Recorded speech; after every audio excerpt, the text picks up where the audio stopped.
Hello YouTuber family, તમારું સ્વાગત છે પ્રાચી મોદી ફેમિલીમાં। તો આજે બનાવીશું મલાઈમાંથી ઘી। તો જો આ મલાઈ છે લગભગ 5 થી 6 દિવસની મલાઈ છે। ડાયરેક્ટ મેં ફ્રીજમાંથી કાઢી દીધી છે આને, અને આ મલાઈને હું આ જે વાસણમાં આપણે ઘી બનાવવાનું હોય એમાં આપણે કાઢી લેવાનું છે પહેલાં તો બધી જ મલાઈને મેં આ કઢાઈમાં કાઢી દીધી છે। તમારે જ્યારે પણ ઘી બનાવવું હોય તરત મલાઈ ફ્રીજમાંથી કાઢી અને જે વાસણમાં તમારે ઘી બનાવવાનું હોય એ વાસણમાં લઈ લેવાની છે મલાઈને, અને મલાઈ કાઢી અને આ રીતે ફેટવાની છે ચમચાની મદદથી। આમાં કોઈ જ પાણી કાં તો ઠંડુ પાણી, બરફના ટુકડા એવું કશું જ નાખવાનું નથી। આ રીતે તમારે હાથથી ફેટવાનું છે મલાઈને, ફેટવાની છે મલાઈને। આ એકદમ ઇઝી પ્રોસેસ છે। તમારે પહેલેથી મલાઈને કલાક પહેલાં બહાર કાઢીને મૂકવી, એમાં થોડી ખટાશ નાખી અને જમાઈને મૂકવી, પછી એમાંથી માખણ કાઢવું, એવી કોઈ જ પ્રોસેસ કરવાની નથી આમાં। મલાઈ ડાયરેક્ટ કાઢીને આ રીતે ફેટવાની છે।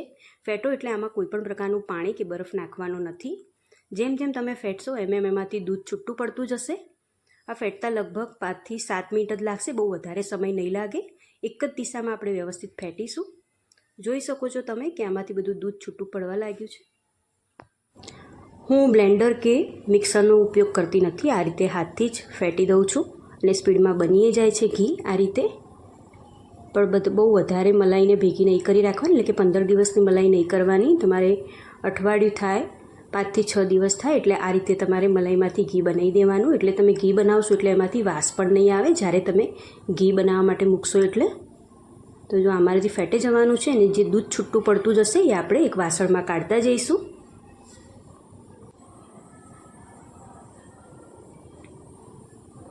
તમે જો આ રીતે ના બનાવતા હોય તો ચોક્કસથી ટ્રાય કરજો, કોઈ પણ ઝંઝટનું કામ નહીં લાગે મલાઈમાંથી ઘી બનાવો। હા, પણ તમારે બહુ વધારે મલાઈ ભેગી નહીં કરવાની, અઠવાડિયાની ભેગી થાય એટલે તરત આ રીતે ઘી બનાવી દેવાનું। તો જો ફરી પાછું થોડું દૂધ છૂટું પડ્યું છે મલાઈમાંથી, તો હવે દૂધ ફરી પાછા એને આપણે વાસણમાં કાઢી લઈશું। આ રીતે આ બધું દૂધ આપણે કાઢી લેવાનું છે। જેમ જેમ ફેટશો એમ એમ મલાઈ આપણી કાઠી થતી જશે, એટલે કે એમાંથી માખણ બની જશે, એટલે પછી એમાંથી દૂધ છૂટું નહીં પડે। તો જો હજી આ રીતે હું ફેટી લઈશ।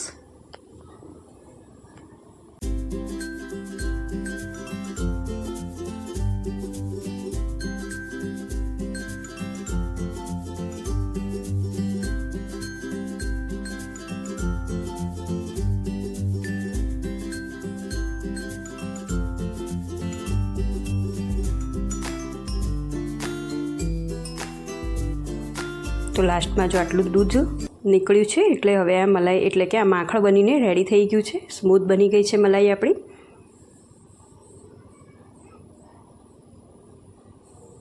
તો હવે આપણે આ માખણમાંથી ઘી બનાવવાની પ્રોસેસ કરીશું।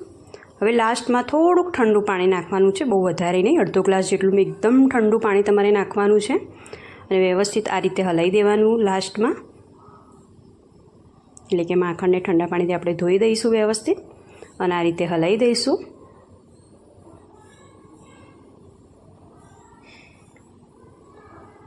આ રીતે હલાવી દેવાનું છે અને આનું જે દૂધ નીકળ્યું છે એ બધું ફરી પાછું આપણે વાસણમાં કાઢી લઈશું।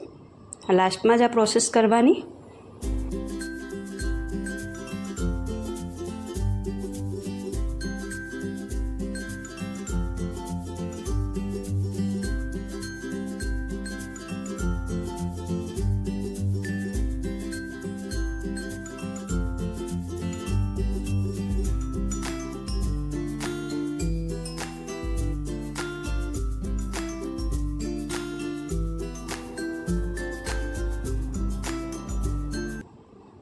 હવે માખણને પણ બરાબર આપણે ધોઈ દીધું છે અને પાણી આપણે લઈ લીધું છે વાસણની અંદર, એટલે કે આ પવાલીની અંદર જેમાં આપણે દૂધ નાખ્યું હતું એ જ વાસણમાં આપણે એને કાઢી લેવાનું છે।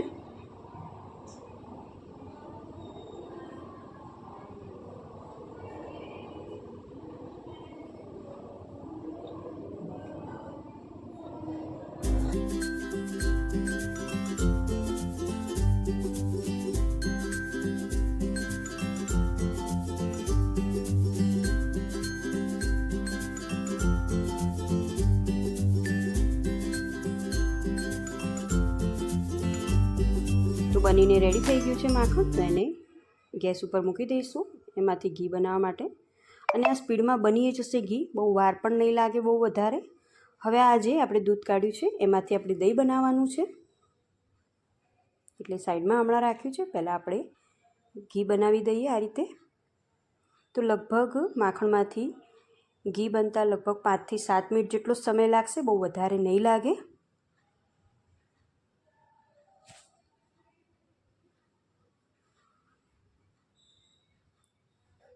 તો શરૂઆતમાં ગેસને થોડુંક ફૂલ રાખીને આપણે હલાવવાનું છે, થોડો મીડિયમ કરી દેવાનું 5 મિનિટ પછી.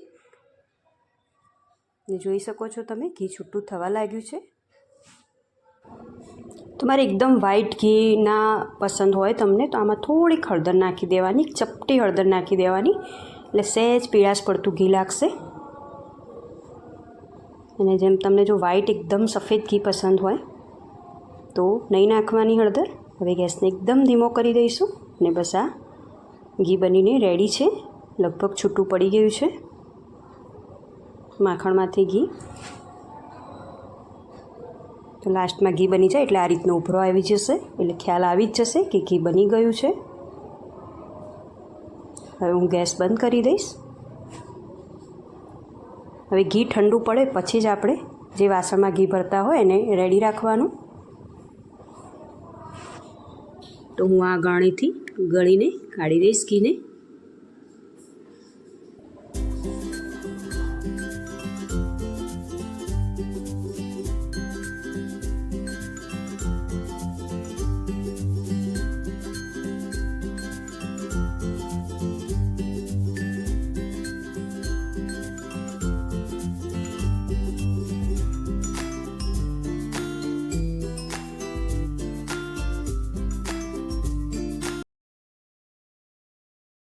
તો બધું જ ઘી મેં ગાળીને કાઢી દીધું છે. તમે જોઈ શકો છો કૂચા પણ એકદમ, એનું કીટું પણ એકદમ ઓછું નીકળ્યું છે, બહુ વધારે કીટું પણ નહીં નીકળે.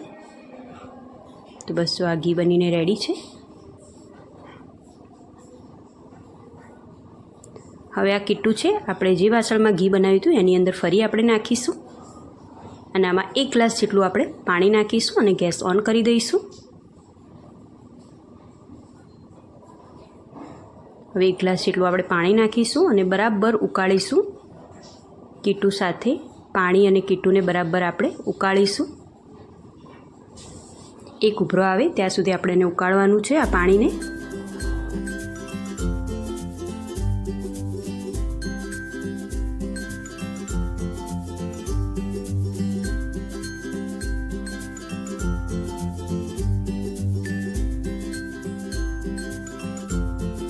આટલું પાણી ઉકળી જાય, આટલો ઉભરો આવી જાય પછી આપણે ગેસ બંધ કરી દઈશું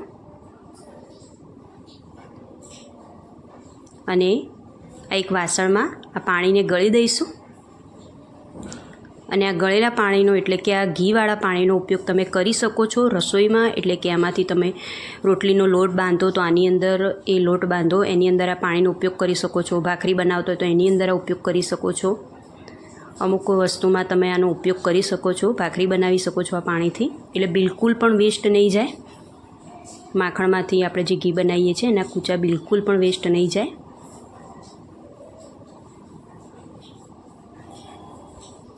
તો આપણે અહીંયા કીટાનો પણ સરસ એવો ઉપયોગ કર્યો છે.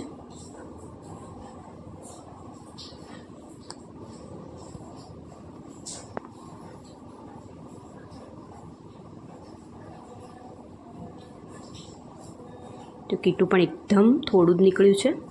હવે આ આપણે ઢાંકીને મૂકી દઈશું. હવે મલાઈમાંથી જે દૂધ નીકળ્યું હતું એ દૂધને આપણે એક વાસણમાં લઈ લઈશું અને 9 સેકું ગરમ કરવાનું છે. એટલે એને ગરમ કરવા માટે આપણે મૂકી દઈશું. આપણે 9 સેકું જ ગરમ કરવાનું છે. હવે આમાં મારે દહીં જમાવાનું છે, એટલે આની અંદર 1.5 ચમચી જેટલું હું દહીં લઈશ, એટલે કે મેળવણ લઈશ.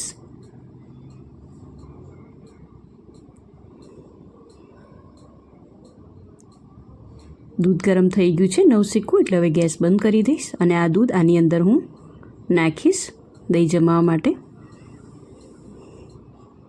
અને આને 4 થી 5 કલાક માટે આપણે ઢાંકીને મૂકી દઈશું, એટલે સરસ એવું દહીં જામી જાય. આ મલાઈમાંથી માખણ અને ઘી બનાવવાની રેસીપી પસંદ આવી તો પ્લીઝ લાઇક, શેર અને સબસ્ક્રાઈબ કરો. Thank you for watching.